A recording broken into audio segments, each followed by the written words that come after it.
Namaste and welcome to the Chinnamasta Conversations, a part of the Mindful Maya podcast in a conversation from the silence to the silence. In this episode, we have Emilia Lloret, a filmmaker from Ecuador, currently based in Europe. She shares her experience as a filmmaker and how meditation helps her move on with life in general. She also shares her experience in participating in Maya meditation sessions in Tallinn, Estonia, and helping us record this episode is Otto Farm, another filmmaker, a friend from Finland. And I met her here in, let's say you now. I met you here in BFM in Estonia. When did we meet actually?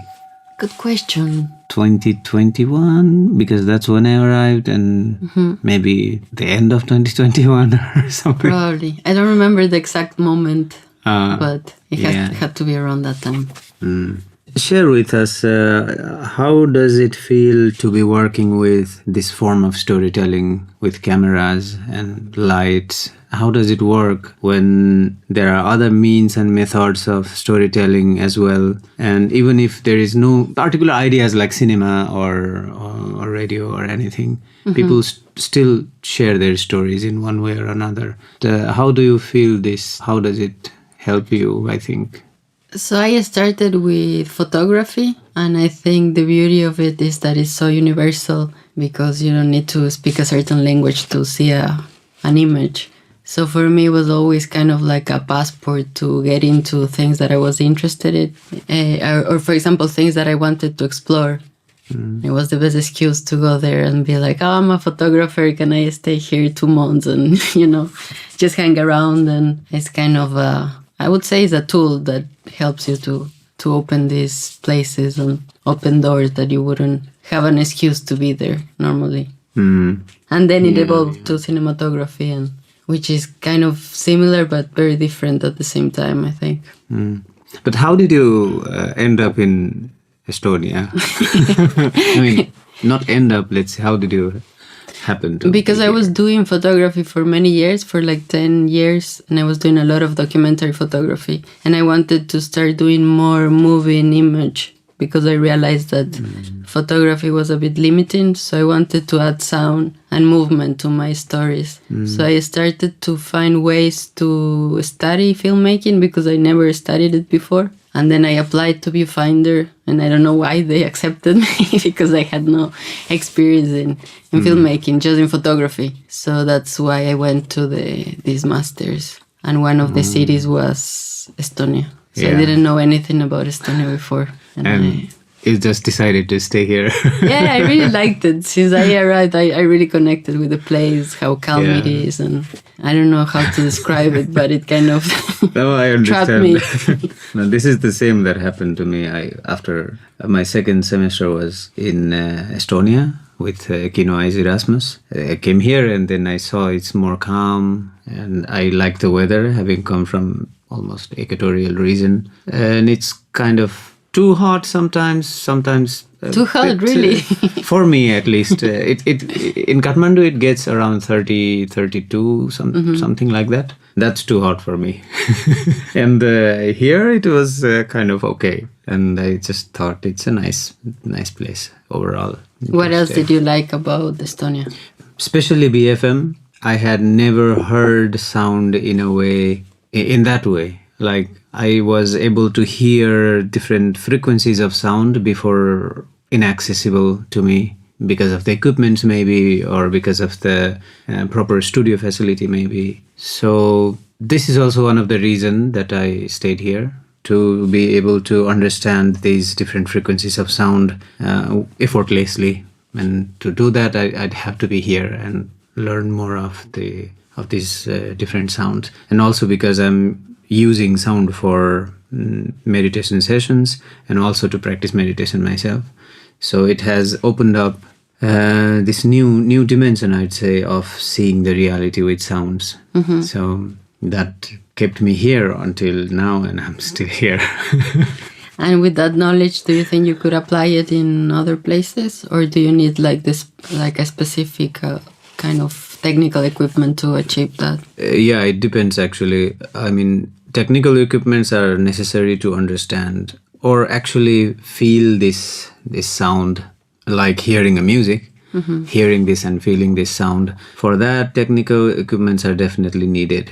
But when we like practice more and more with these equipments and understand how sound is working in general, then I think it's okay to work with lesser advanced equipment and still be able to understand that these frequencies are there, even though I'm not hearing it with these speakers, for example. But they are there, and how it would be easier for me to boost it or cut it and things like that. I think it would still make sense to have an access to a better studio to go and check back and forth, but it will still be helpful, I think, to understand.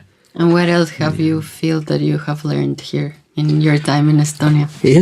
It's contrary to popular belief about Estonia, especially people here, that they are very reserved and morely silent. And it has been 2 years plus already for me here, and I haven't properly made any Estonian friends. So all my friends are either from America Latina, either from India, either from Egypt or Turkey, something like that. And the only Estonian people I have in close are my colleagues in BFM. So outside of that, I don't have these circles of friends. But this is something at first I thought it wasn't good, or like, this makes me feel lonely or something like that. But with time, I came to realize that this was actually helpful for me to understand this eternal aloneness that we all have. So back in Nepal, for example, if I go there, then I meet many people, and then we have conversations, everyone's inviting, and people are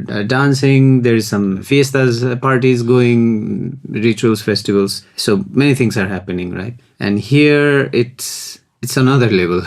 So it's more silent here. And like after day by day living in this silence, what starts happening is, previously, my focus, if it would go outwards, while I was in Nepal, for example, or even in Portugal, because there's a lot of things happening and people are inviting, everyone's talking with everyone, then my consciousness, my focus would go outwards. But here, it looks at itself and sees this difference, that here people are not looking at you or talking at you, and do I even exist or not? And this trickery in the mind, it's very, very interesting to watch, and it helps in understanding how the mind works as well, and also because this is what I'm more focused at in life in general. So it has helped me being here and seeing my own mind do this trickery around the situations.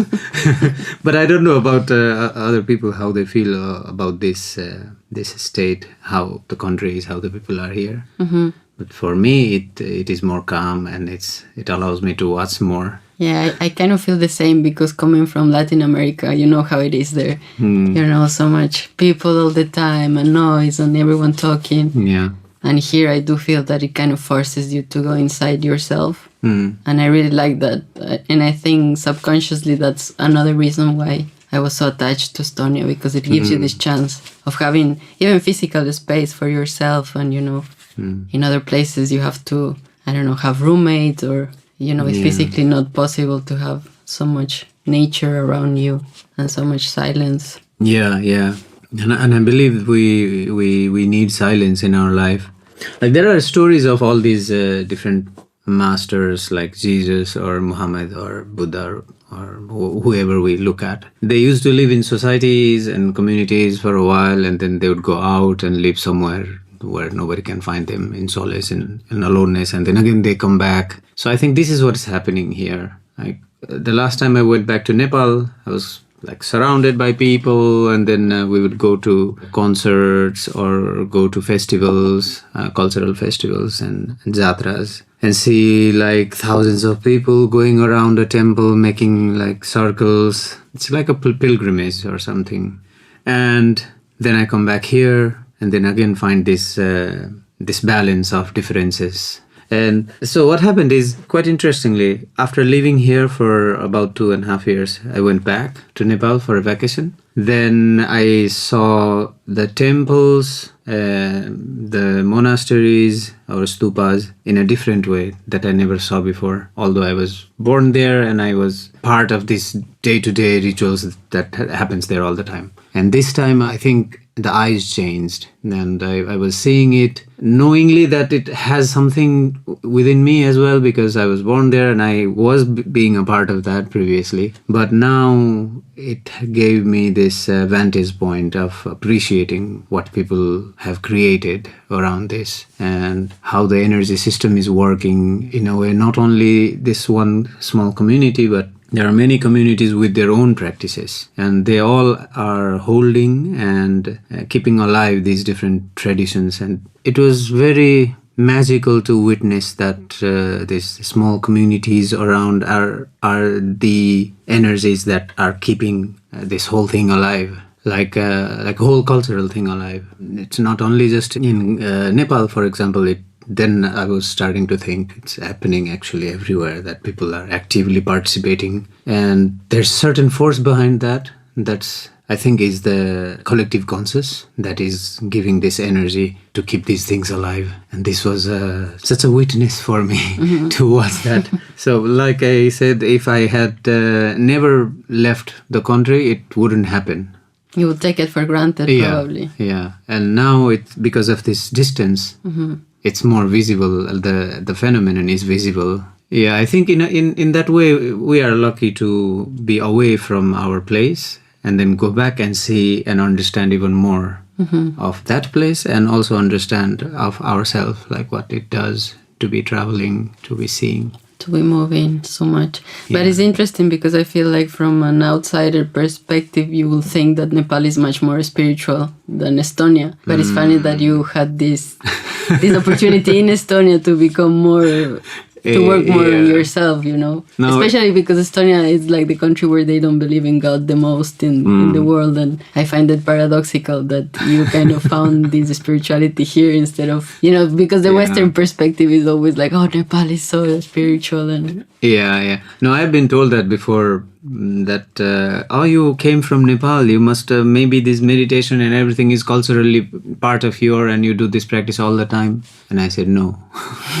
It is a dormant part of the culture for sure, because everyone's talking about it. Everyone likes to claim that Buddha was born there. Everyone likes to claim that in the mountains Shiva used to live and practice meditation and everything, and yoga and everything. And it is true that there are many yogis who were born there in the hills and Himalayas. And when we say Himalayas, I used to previously think Nepal, but now my thoughts have changed to see the Himalayas as these coordinates of the planet, where it can give you such a scarcity for your own mind that the mind stops thinking. It happens quite a lot during trekking, for example. Like you walk from early morning till evening and find a place, 10 hours, 12 hours away, another village. And having walked so much without nothing, it calms down the mind. Like there's nothing to think, and no oxygen. If you go on the heights, yes, there's less oxygen, and you can see, for example, this tall mountain, and all you have done is gone like a little bit away, and you are still seeing the same mountain. The whole day has passed. And then this, it's crazy. This may happen, but this does not only happen in the Himalayas. That's what I see. That can happen in any place where there is this sense of scarcity for the body and mind. Then it happens everywhere. And we like to say that this spirituality and everything being born there, in a way they have documented this in Vedas and Upanishads. So it looks like more appealing that, maybe this is the thing from there and we don't have it here. But I think what happened in the northern hemisphere or the West is it got somehow lost or mixed with the traditions, and the local traditions got lost somehow. I don't believe that there were nobody here that didn't know, or that didn't meditate it, or that didn't look into the mind and body. There must be people everywhere doing this, because this is the nature of human mind. That's what I see. But I guess also the scientific development made people think that whatever was scientifically proven was more valuable than something that you cannot prove with numbers or with facts. But then I always think of this question, how can you quantify your internal blissful presence? It can't be done. Let's say you are very happy and maybe you are in a misery in life or financially or by home or anything. It may be very difficult for you. But if you are internally really okay with that and if you are finding it really nice to be living today, then we can't quantify that. I think that's where the science and measurement starts failing down. Yeah, it hits a wall. It hits a wall, yeah, for sure. So we've been having you for our meditation sessions from, I think, that's how we met maybe, or we met in some film sets, then we started with the meditation. I think we met in a set before. Yeah. We met in that dance film that we made with Lou and... With Lou? You were making the sound and I did the photography. It was here actually. Yeah, in the black box. Yes. Yeah. I think that's the first time now that I think about it. Yeah. Okay, so how do you feel about these weekly meditation sessions? Honestly, for me, it's been one of the greatest gifts of being in Estonia because I felt it really kind of grounded me. And I always been interested in meditation, but I think it's so much stronger to have like a community and people to talk about it, because it can be a very lonely process if you do it on your own. And, you know, I mean, I think it's a tool that you can take everywhere, but if you can share it with people that know about it, and I've learned so much from you as well. I really like that I can ask you so many crazy questions and it won't be crazy for you and you have the answers, which I'm super grateful for. And I felt like in the most difficult times that I had in Estonia, thanks to those sessions, it was super kind of easy to deal with it. Not easy, but you know, it was in a way. Yeah, it was. I could see them with different eyes and from a different perspective. And I guess I didn't take those problems as seriously, or I didn't let them affect me as they could have. You know, you just said similarly in our first episode, there was one musician from Nepal and he remembered something that I told him a few years back. And he said, you know, I remember that one day you told me we must take rather a multidimensional take to these situations. And I was like, when did I say that? He didn't even remember. I don't even remember saying that. But then he remembered that and he said it was helping him a lot. But that's what I do as well. Like when I'm in situations, I try to see it in different perspectives. Like very basically saying I would try to, even if I don't know how you would be feeling, I try to think like maybe for you it may be like this, so maybe this situation has become like this. That thinking may not be true. Like you may be feeling something different, totally different than what I'm assuming. But me trying to think in this way that maybe this person was feeling, maybe he has some problems or feeling something on his own, maybe there is something going on in his life, and trying to bring this calmness to myself, it helps a lot. I think it does not matter what the other person is actually in reality thinking, but it helps me as an individual. And I think that's the whole primary idea of looking into the world and world of karma, according to all these practices. But for me also, it's really good to be doing this like weekly sessions and being around people who are practicing. So it allows me to also become more silent. And we've been in sessions where we didn't talk anything and we just sit in silence. I think those are my best sessions. Why? Because then there's more room for all of us to like actually look inside.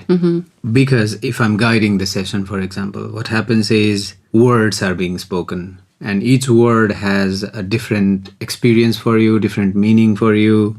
And the mind of a listener starts to go behind the meanings. And if that happens, then it's difficult to go into the meditation. But having said that, if somebody comes there and then sees nothing is being done, then it doesn't work. So something has to be said. And my approach had been, I would say something, And then again, the next time I would say a little bit differently, and other time a little bit differently. But to finally bring the listener to this session where we would not have to say anything. I think the whole idea of talking is to bring to this point where you're relaxed and just be there and keep on watching the mind. I think that is most important. Going beyond language as well. Yeah. Not getting trapped in the concepts. And Yeah. Talking about going beyond the languages, I shared the same technique I was giving you and our other friends. Mm-hmm. I shared this technique in the ashram with my friends there, and their thoughts on it was more profound than what I had seen, because they called it a definitive door or definitive key for the body, and he could connect where this technique could lead, or in which different part of the world, some different religion, how this experience can be translated into different like thoughts and communications. And I was surprised, and I was just listening him talking about this. One important thing he said is, so it's a door and you know that you are going to go, you are going to enter, that's for sure, though it arrives unexpectedly. So we know, we expect to go in, and we know we will go in. But when we go in, it happens unexpectedly that we're lost, we're gone. And how did you feel like for this? I think it was one of the strongest we had. I mean, I wouldn't recommend someone that is just starting to go to that one, because I think it can be scary. Especially because you feel you can lose consciousness and kind of like this attachment that we have to ourselves and our ego, and to let go. But yeah, it was very strong for me. I felt very, very good after. And I wasn't afraid because you were there and two other friends. So for me, it was like in a safe space. And I guess you have to do it with people that you really trust, and that, they will catch you if you if you fall. That's what we did in Nepal. Every time I do this, I fall. And these guys were immediately holding me. And the immediate sensation was, I couldn't identify them. But I saw two beings were holding me. But there was no language to interpret that. Like, for example, if I'm holding the cup right now, there's a language that immediately comes to the mind, and it says it's a cup that I'm holding, even though if we don't think that way, it knows. But there was no knowing, but seeing that I was being held. And later when I came back, somehow I remembered them holding me. But just this one moment, them holding me. But after that, nothing else. Were you afraid? No. I have done this many times, and with this, the fear of entering into that door is no more there. What happens is, more I enter, the more now I can see. In the first few times I would enter and I would come back and I would not know what happened, and it was too fast. It was too fast, I forget. But now I can see through this process, and like it's a phase, like a shadow phase that comes in, like an eclipse that comes in and leaves. And that one tiny moment in the between is where we can learn a lot of things in that thing, I think. One thing that have surprised me is you never fail. I know, I don't know why. I never passed out, not even once in my whole life. So I always been super conscious of everything that happened when I was thinking I was awake. So how does, because I don't know how it works. I just know the key, but I don't know the whole mechanism of the door and everything. And then I was seeing you do this, and somehow you had the control, or I don't know if it's the being inside you that has the control, the balance of the body. But what I could see was you had this total balance, that I knew you were gone, but somehow the body was in total balance there. I can't do that. Like, if I'm gone, I lose the body. I guess it was my higher self taking care of me. Like, what is she doing now? Let's keep her alive. The only danger is that you may fall and hurt yourself, but you definitely come back. It's the mechanism is like that. I did send you a picture about this. Yeah, this was actually my friend. After this day we did this, and next day he sent me two pictures of one, a monk or a yogi is just falling or in the moment act of falling, he's not completely on the ground. On the next one, there are two, the fallen one and the one that is watching. And that is so beautiful because you can see when we fall, the fallen is gone, but this one who is there always watching is watching you. And when you come back, the one who is watching you kind of stays in the back, and then our identity and everything comes back. But don't you think the one that is always watching is the subconscious in a way? That is always present, kind of aware of everything that... I do think it's the subconscious that's constantly watching. And because the subconscious is way more powerful than our conscious thoughts and conscious mind and conscious activities. And the subconscious knows exactly like what's going to happen or what needs to be done. It knows in a way from really a higher vantage point, from a higher perspective than our mind.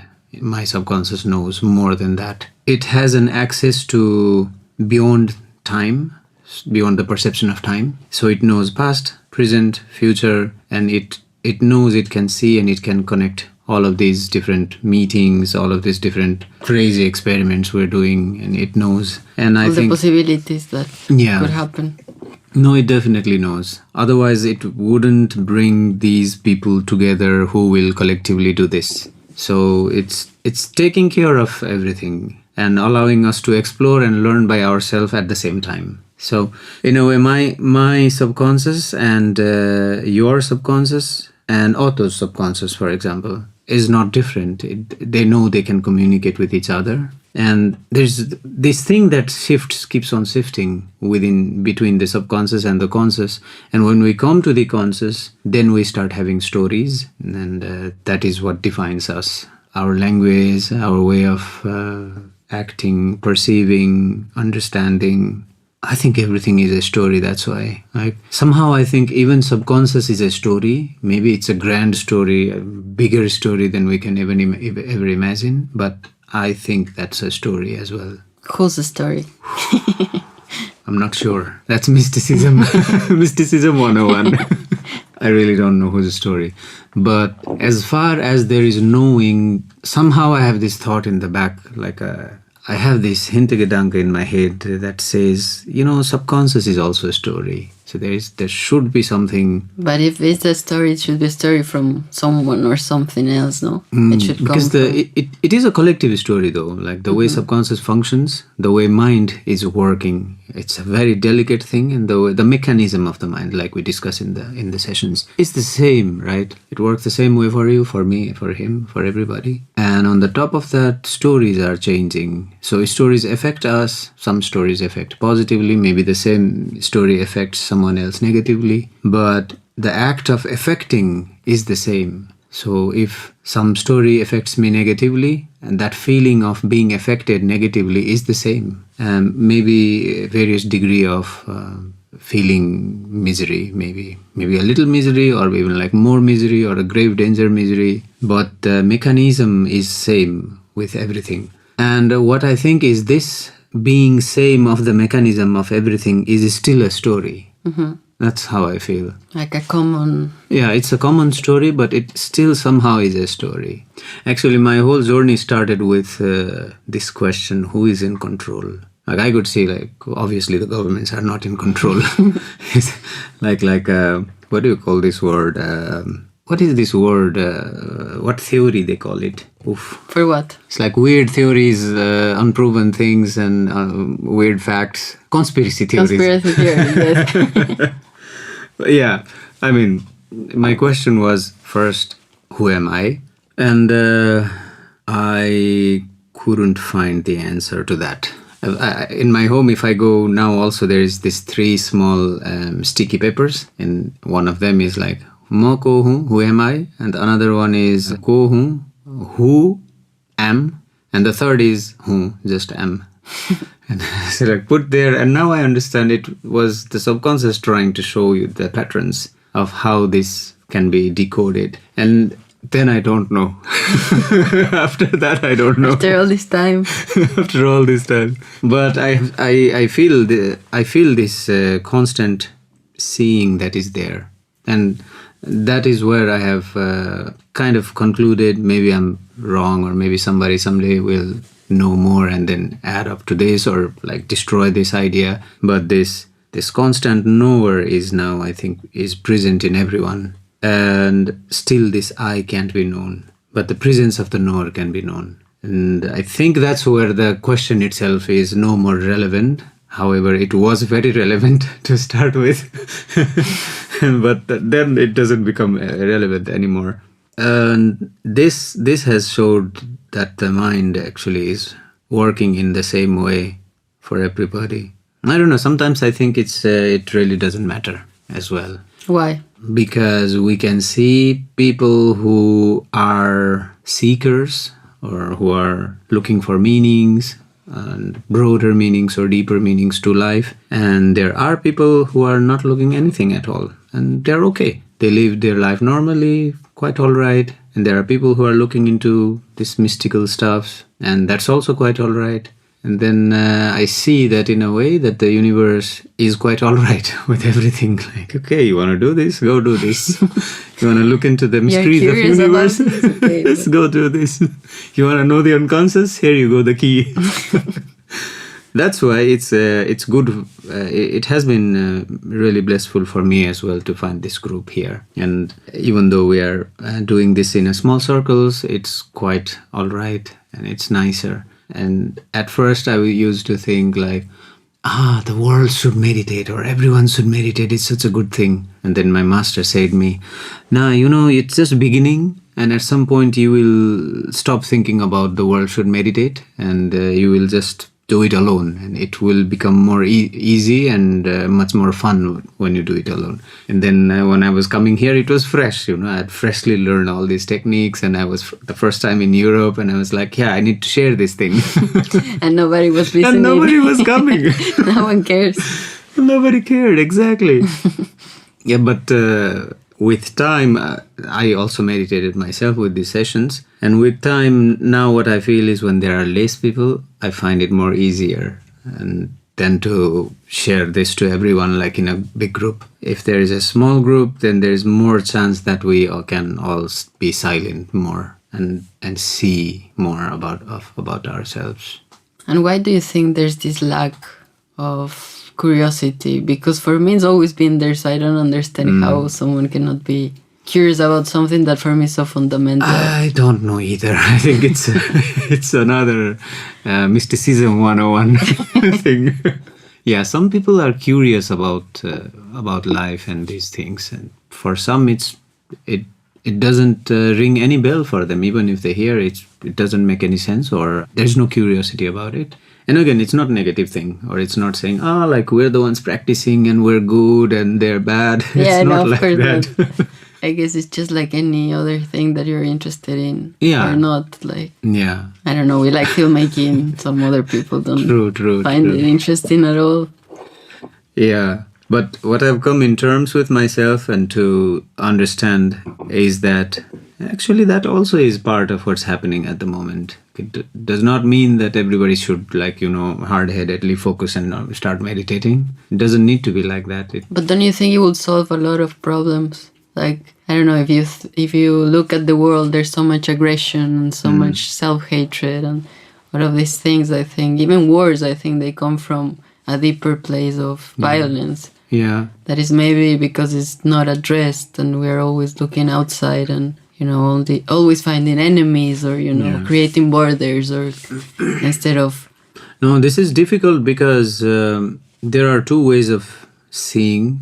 One, we can see from the collective conscious eyes, or there's a group mind within us. Even if we're individual, there is a group mind, and how this group mind affects us is different than how the individual mind affects us. So if our life is mostly guided by the group mind, then it is really difficult for this kind of person to come back and understand how it can actually be changed, or how the world can be made much more better place. But ironically, the group mind talks about it. There needs to be non-violence, world should be peaceful and filled with love. But we're not peaceful inside of ourselves, so how can we expect to... So this is coming from the group mind, because group mind is never satisfied.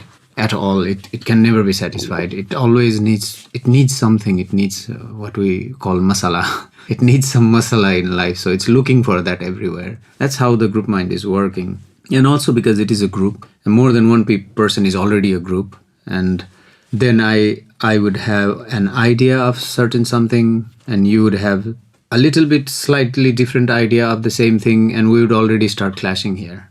And if and when both of the individual, for example, would understand that this is the phenomenon, that I am thinking in certain way to the same thing, the same coffee we're drinking, and for you the taste may be different, and I should be okay with that. Like I should see that exists. I should see that the way you are perceiving the same thing, and which is true and feels valid to you, should be okay for me. And that's how we can start realizing the individual mind. As long as it doesn't affect someone else. Yeah. Like it can be however you are thinking, whatever the thought process is happening within you around something.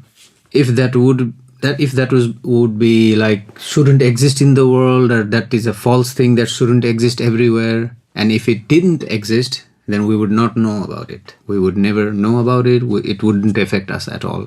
But since it exists and it is there, then we should see that it is there. But if we see this as a group mind, then this is like, you're then now attacking my group, or my group's belief, my group's faith, country, my country. Yeah. Anything. But that's why it's difficult. That's why meditation is a very, very individual thing. That we should individually see this phenomenon of how it is working, and understand our own phenomenon of how my mind is working around things. Then that gradually brings more and more peace to that individual. Again, it's not going to happen to the whole world, but that individual will become more and more peaceful. Our own dark side, Yeah. I guess, if we make it conscious. Yeah. It's easier to also understand others instead of projecting our own. Yeah, and then once we start seeing our own dark side and our own way our mind is working, then we basically understand this is how the mind works, and this is how everyone's mind working. So the complaints that I would have otherwise, these complaints would go away. But this will not happen in a group mind. That's the most difficult thing. And even though my first thoughts after coming out of ashram was everybody in the world should meditate, then now I don't think that way. I know that it's impossible for everybody to meditate because of the group mindset, and only the individual mind can realize. But a group effort can be done, like group setting for meditation. Everyone with similar ideas can come together and start meditating. Even if it's a group thing, it's still an individual thing that everyone's watching themselves. But we can use group mind in that way. But the whole world can't be. Yeah. We need too many lives. Yeah, we need too many lives for that. I think I'm done with this life. I mean, in a good way. Like, I'm satisfied with my life. And how did you decide to start sharing this knowledge? Okay, that's another thing. That when you start seeing, and when you see that it can be helpful if you share, then you start sharing. This is your internal call. You should. There's no other way. That's Mahayana Buddhism. Once you start knowing, and once you see that it gives you bliss, and the way in spirituality is, if something gives you bliss and internal peace, that is the right way. If something does not give, that's the wrong way. It's all within you. It's built system for us. It's inbuilt. Mm-hmm. So inbuilt knowledge. Inbuilt knowledge. If you don't feel good, you feel bad. And if you feel bad, you naturally, we try to avoid these things that makes us feel bad, right? So in the spiritual practice and meditation practices and yoga and everything, that if something has changed you and helped you see something in a better way and appreciate and made your life much easier and much more calm, then you share it. And when you share it, the more it comes to you. So the more you share, the more you learn, and the more you meditate, the more you learn more and more about yourself. So it can only go on like growing, expanding. Yeah. So it's the same for you as well. If this has helped you, and if this has helped you find this relaxation in life, then I think it's good that you start sharing. Because if you don't share, you never practice. And then when you have to share, then you have to practice. And True, then it but helps you I feel more. I don't know enough to kind of teach, No, I think you know pretty well. I think you know. Just need to. You just need to do it. You can start with like a small group and organize small sessions. And you know what I do? I go all spontaneous in every session, actually, because I don't know what needs to be done. There is no like hard and fast rules that, okay, rule number 1, this, rule number 2, this. There is nothing like that. And we can change the experience however we want. So you can do the same. You can be spontaneous, but knowing that the core idea is to witness ourselves, witness what the mind does, the talking of the mind. If the mind is moving everywhere, we're just watching there and watching it. So around that core idea, you can build anything. Maybe running can help, like run inside a meditation room, like, and see what happens. Different experiments. You can do anything. I think if you have found this thing that doesn't move inside you and everything's moving around you, then you have found it. Then you can start sharing it. That's the idea of Mahayana Buddhism.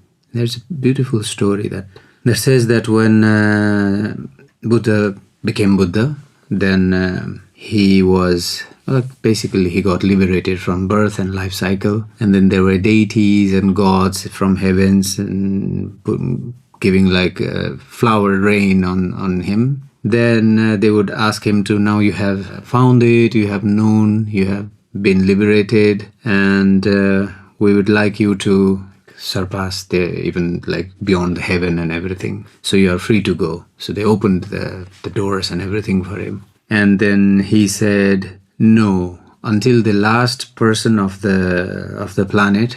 So he's like, I'm going to be a doorkeeper here, and I'll make sure that every last person of the planet will pass this door, then I will come. So that's like the basic idea, starting idea of Mahayana Buddhism, which is the great vessel, Mahayana. So the great vessel of life. And that, it's just a really beautiful story. But that aspect of this Buddha is always already within all of us. So when you know and see that it gives you bliss, then you share it. That's actually the idea of this thing. And I think you can do it. I've seen your energy. It's really good. You can share this. And still I'm surprised with that you wouldn't fall. That was something very powerful. And I'm there like ready when you fall, like we all are ready to hold. But you're not falling. And then I'm like, what? This is strange. How is this possible? There's some higher consciousness allowing you to somehow be in balance. While you are experiencing and gone, the body is controlling like this. This is really, really beautiful. Yeah.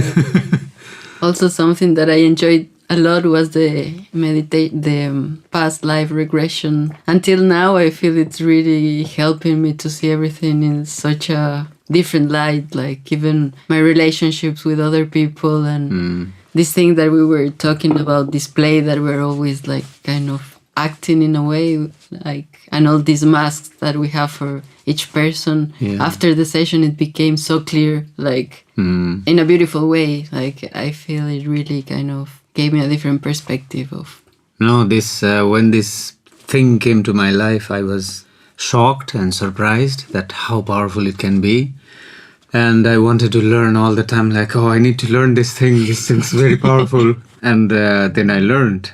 And then I started sharing, and I see with each person or with each friend that I'm doing this, I myself am learning more of how the subconscious is working, or how I could guide the session to make it more fruitful, bring out more information that helps the person going under hypnosis. And I learned with each session while we were doing for you. And so I didn't know at first how to do or what to start with.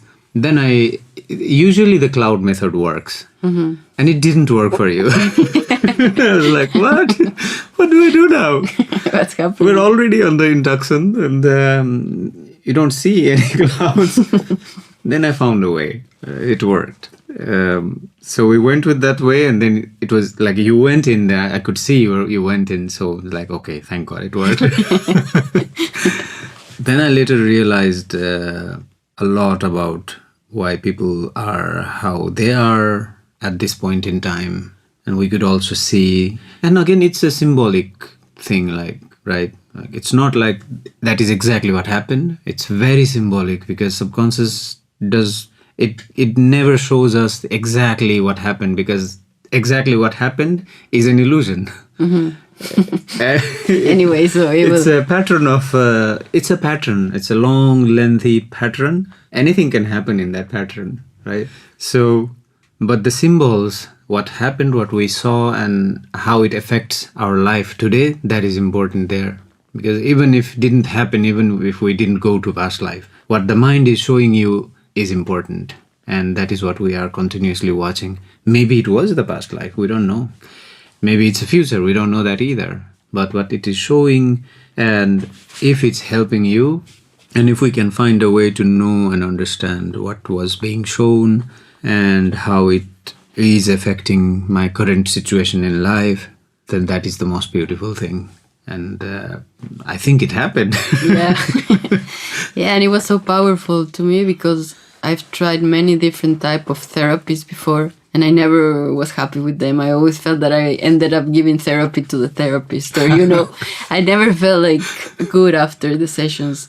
And with this was completely different. It was so profound. It took me like a few days to kind of come back to real life. And yeah, I'm constantly thinking about it and trying to apply it, and especially the advices that my subconscious gave me that in a way are so simple, but you really have to. I guess if I wasn't conscious of them, I wouldn't be working on that.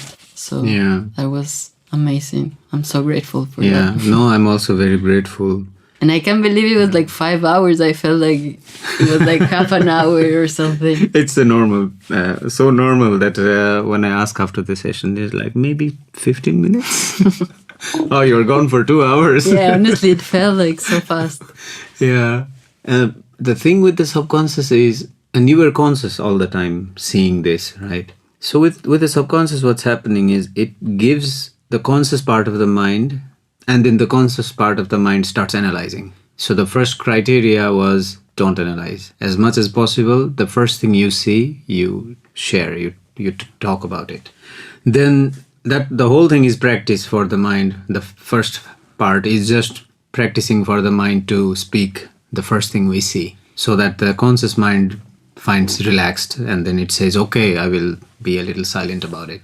Then when we actually start, let the subconscious talk, which somehow uses the conscious mind to speak. It's collaborating with the conscious mind, and the conscious mind is using this speech system to talk. Deliver the message. But in the same way, your conscious mind and subconscious mind collaborated together to bring out the message. And you were allowing it to happen. So I think a person needs to be ready. Like, no one can force you to be on that on hypnosis or bring you back. It's not a forced session. You need to be willingly going there. You need to be allowing yourself to take this route and see what it does. Maybe I'll just take a look and see. And this allowing actually is, I think that's what helping. I mean, there are some friends here who says, my girlfriend really needs this session. Not me, just her. Yeah.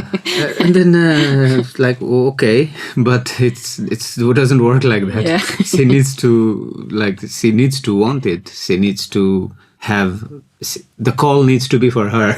Yeah, and who are you to say that someone else needs And I was like, no, I'd really love to, but only when she wants to do it. You can't, nobody can force it. Yeah. Because it doesn't work, because then the person will start thinking, this is all rubbish that I'm saying. It's what am I doing here? Look at this, like a puppetry show. But if the person is willing, then the whole alchemy is different. Mm-hmm. The process is different. And you were also saying that the subconscious is kind of protecting you, right? Like in the sense that it wouldn't show you something too painful that you are not able to process. Yeah. If you're not ready yet to deal with it. Yeah, and for example, the first hypnosis session, if you are not ready to see something, then, or you wouldn't understand, then it wouldn't show you those information. And maybe this first session was very powerful and then you saw a lot of things there. Then what happens is you are ready to receive more. Then at some point it organizes this whole setting again, and then it shows you more and more about this, about different things. Or it allows you to receive these things even in dreams or even in meditation, like when you are sitting there for meditation, then also it starts showing you things. So without first making sure that the conscious mind cannot handle, it will never give anything, because it is very, very compassionate, and its job, the basic job, the one thing that it has to do is to protect us. It's trying to do everything too. But also, I guess, to teach you some lessons, right? Because I remember you were telling me in some patients when they were telling you like, we did this because this person needed to be sick to kind of realize this or to learn this. We definitely need to have patience with the subconscious, because it does not know right from wrong. Or let's say in the existential reality, there is no right or wrong. There is the incident, and the conscious mind brings the incident into different narratives. That's a different topic again. So there can be only incident, and this whatever incident will help you eventually, the subconscious will do that. So there have been some of the friends in some of hypnosis sessions that then I ask, why did this happen? And like, they needed to rest, and he was not listening at all. So we needed him to listen. So there may be sometimes accidents in life that we don't understand, but it's the bigger part of life taking play and trying to show us something that we should be doing, or something that would help us in the long run. So it's always showing us that. And with these sessions, it's possible to see these patterns, like, okay, what should I be doing? How should I be approaching my life? So why should I change to? Yeah, it shows. And sometimes it shows in a very strange way. For me, it happened that after graduation, so they gave me two options. One option was go back to Nepal and continue with films and continue with meditation there. All right, no problem. The second option is you stay in Europe and you will have problems. We can't say what the problems are, but you will face serious problems. Then it will start becoming good for you. And I thought, okay, let's see how I can stay here. And then the few days after that, the university called me and says, there's a vacancy here. Do you want to teach here? And I was like, okay, so this is how you want me to stay here. Okay, let's do this. And I think by that time we already had access to this Hector Hotel, doing meditation there. Yeah, we already had. And then I wrote to the Hector Hotel and said, I graduated and now I'm going back to Nepal for a month, but I want to be back and I want to continue the sessions. And two of them replied with the similar name. I think it was Lizanna and Liziana. Two people with the same name, similar name. And they replied and they said, we had, one of them replied and said, sure, we would love to continue the sessions. Have you continue the sessions? And the another one said, yeah, actually, we were thinking about you to let you continue. So all the doors were opening. And that was open, yeah. And then I started working here. Then I had a visa problem. And I was like, what? So this is a problem. And then I had to leave the country for a month. And it was not for a month. It was for 4 months. To Portugal, I remember, right? Yeah. You were trapped there. I was completely trapped there. I couldn't exit. And my visa was not working. The residency situation wasn't working. The visa wasn't working. So I basically had to wait there. And I had lots and lots of time of waiting. And what happened is all the dark shadows that were not resolved, or I never saw them, or I did not address them before, they started showing up, because I was already in this pit hole, a dark spot. with complete uncertainty. I could leave Portugal, go back to Nepal, but then I wouldn't be able to come back. So if I went, you would have lost the chance. I would have lost everything that was given here. So I decided to stay, and then they said, okay, we'll provide you place. Here's the place, you can stay here as long as you want. Then I was like, okay, living place solved. Now what am I going to do? What to eat? No, eating was quite all right because I was still getting around 400 per month. So you could... Because I was teaching online still.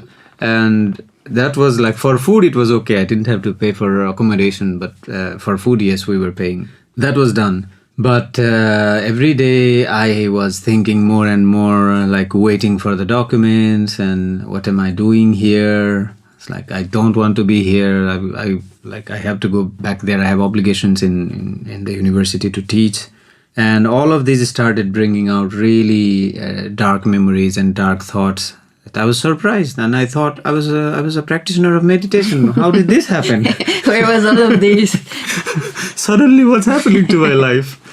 It was a very dark moment, and to the point that sometimes I was having these suicidal thoughts, and I was like, "This is strange," because every time I was seeing a metro pass, I could see in a scenario in the mind that I jumped and the metro hits me and I'm dead. It was very vivid and I could see that it could happen. But I didn't jump. I was just watching and seeing that this is strange. This never happened to me before. So everything that could potentially kill me was coming in my mind again and again. I was like, something is going on in here. Then I discovered that writing helps. Because then what I did was, okay, I wake up in the morning, super down mood, super bad thoughts, and I start writing everything, whatever thoughts coming. Every sentence of the thought is on the notebook. Then each evening I'm reading it aloud in the park. And I visited all the parks this time, like when I was there. So each time, sometimes somewhere in the park, sometimes some other park, I'm sitting there, I'm reading everything again and again. And by the end, it kind of became like a film script, the whole thing. And the different ways that I thought I could die, I kept it all on that script and killed the character in every possible way. Then the last day I was reading, and I finished everything, writing everything done, and I was reading it loud. Then I finished everything and I was crying because I could see that thing within me that was suffering was dying, and that change needed to be there. It would be really difficult for this change, but I needed to go really down, deep down dark and see it and let it go by any means. And this was when I killed it, or killed the character. The next day was so light. It felt so nice, felt so good. And somehow my friend Nava, I had never told him that I was doing meditation sessions. And he found out somehow and he said, "You were doing meditation sessions in Tallinn?" Yes, I was. And you never told me? You never told me? It's been 3 months that we stayed together. You never told me about this. Like, I didn't see the need. And then he says, no, you shouldn't do that. Now let's do this. We will organize meditation sessions. You will start doing this again. And because you know this, you need to do this. And he and another friend from Nepal, she's now in Quinoa, is 9. And one another friend from Lusofana in Portugal, they somehow teamed up and they were like helping me with everything. And I was like, what's happening? I decided not to meditate for this whole time. Then the universe is pushing me now. The day I finished this and killed myself, and now everything is pushing to do it again.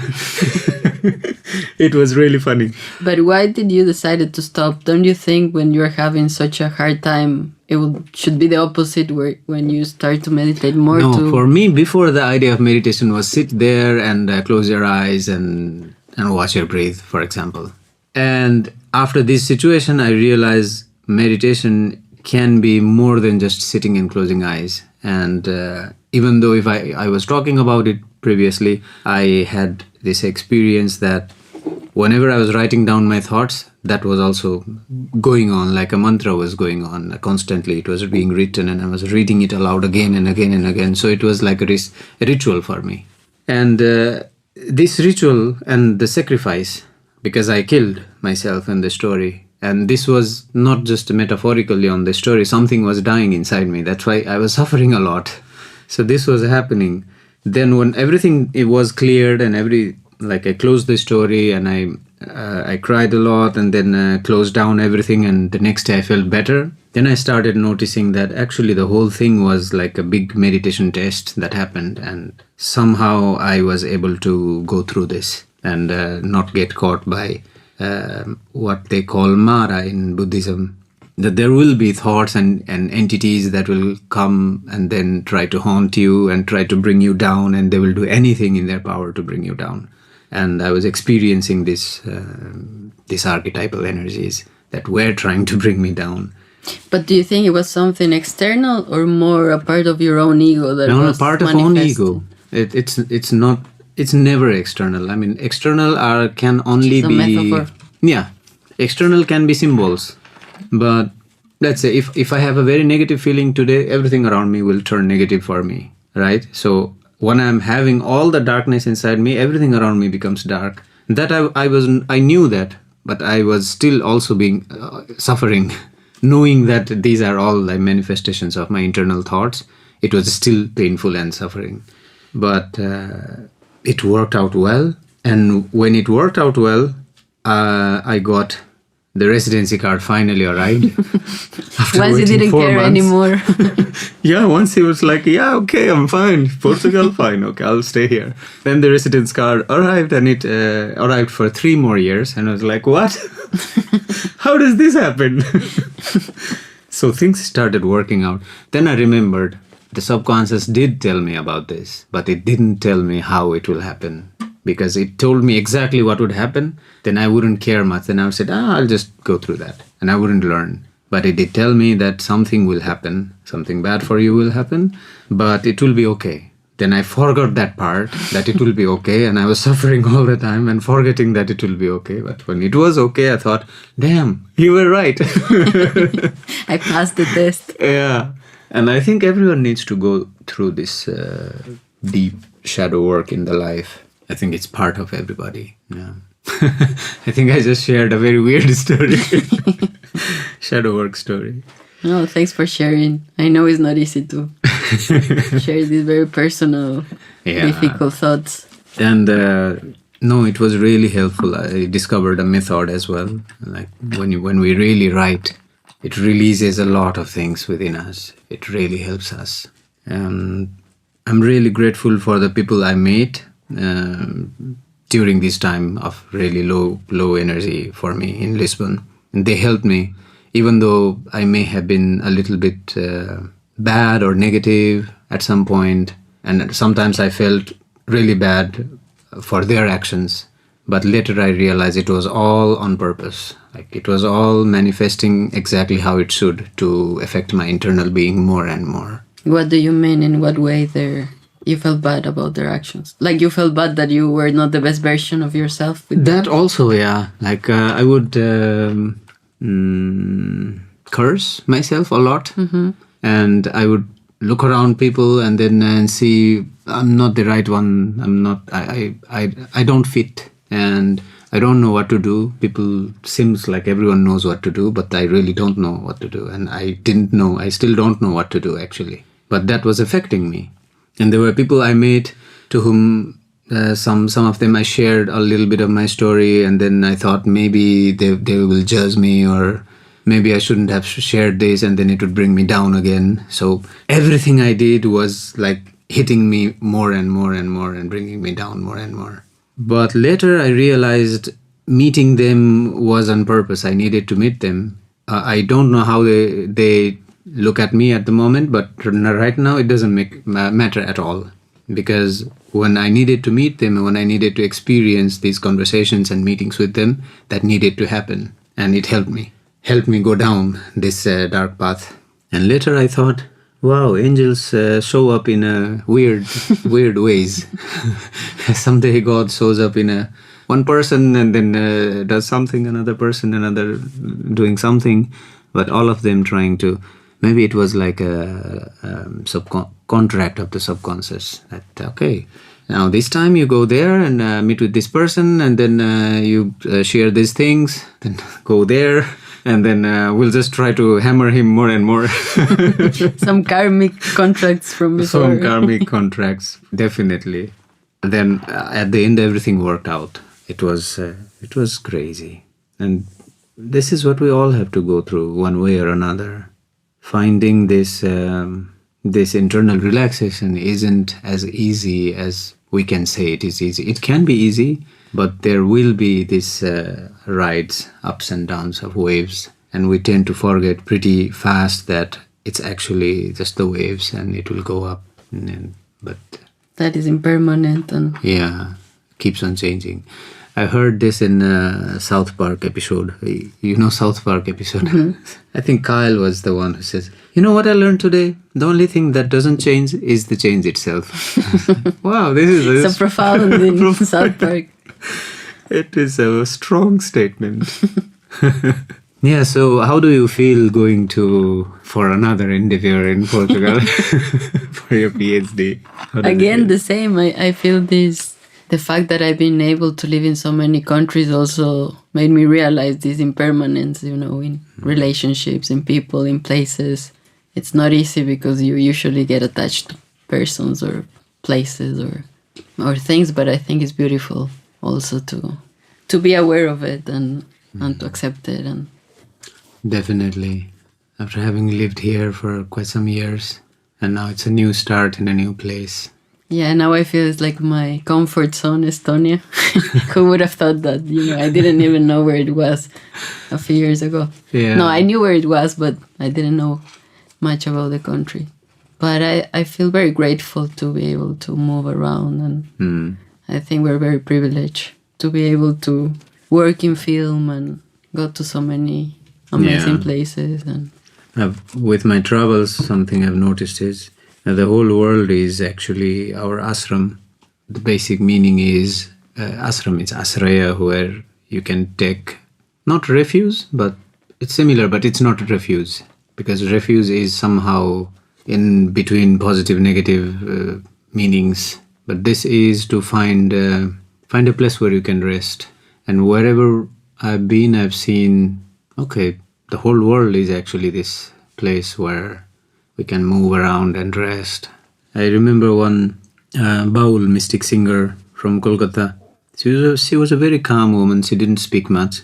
And one evening we had to sleep under broken roofs, and water was leaking. And we were on a musical tour in Kolkata. Then my friends were complaining, and I was just watching. Okay, this could be interesting. And she said in Hindi, "Kabhi छत के नीचे कभी आसमान के नीचे," which means sometimes under a roof, sometimes under a sky. And that was all she said. And it hit me really hard. I still remember. And I see the roof keeps on changing, but this movement is constant. And for you, your comfortable roof is now changing. Yes, again. And then life is probably trying to show you a new chapter. Yeah. Okay, you feel comfortable here? Let's move. Now move, Chop, move. You're too comfortable now. It's time to face some challenges again. But yeah, and I wish all the best of luck for you, for your next endeavor in Portugal. Muchas gracias. Most likely, I'm gonna see you in Lisbon next year. Yes, please come. Mm-hmm. We can keep doing the meditation sessions there. Yeah, that is the idea. And now we have registered website with ORG. Yes. And it was one of the friends who suggested you should open an organização in Portugal. And apparently it's something you can do in collaboration with the government, and where young people can come and work. It's something that I'm still learning what it is. And then we need like a website, a place that the government will provide. And we need to have activities, and people can come and use the place like to sell the products that they make themselves. So it's like, I don't know, they are supporting themselves economically as well. So it's something like that. And now finally the website is registered ORG, and new programs are happening. I'm really, really glad that this is it's moving. Somehow it's moving and it's doing its thing. And yeah, let's see. We have to do some nice programs in Portugal. Yeah, for sure. definitely. Yeah. I will be there so I can start moving things there. Let's see how it will go. Yeah, let's so see if far I in manage Estonia, to. it was okay. And luckily we got this a place for free with Hector Container Hotel. And really happy and thankful for them. Anyways, do you like to share like final words? Would you share some final words for anyone who may be listening now or in future? I don't know, 2 centuries later. Just to thank you, because it's been such an amazing journey for me, and you are so generous with your knowledge. I feel I've learned so much, and it helped me to be more centered and to know myself better, which I think is invaluable. So, muito obrigada. Now we are speaking Portuguese. Oh, thanks a lot. And yeah, it's hard to put in words how much I've learned, but I'm extremely grateful for all the knowledge you have passed. And I know I still need to learn so much, but from these 2 years, it's been really one of the most valuable things I take from this time in Estonia. No, thank you very much as well. It's really nice knowing you and finding a sort of friendship that is like lasting longer.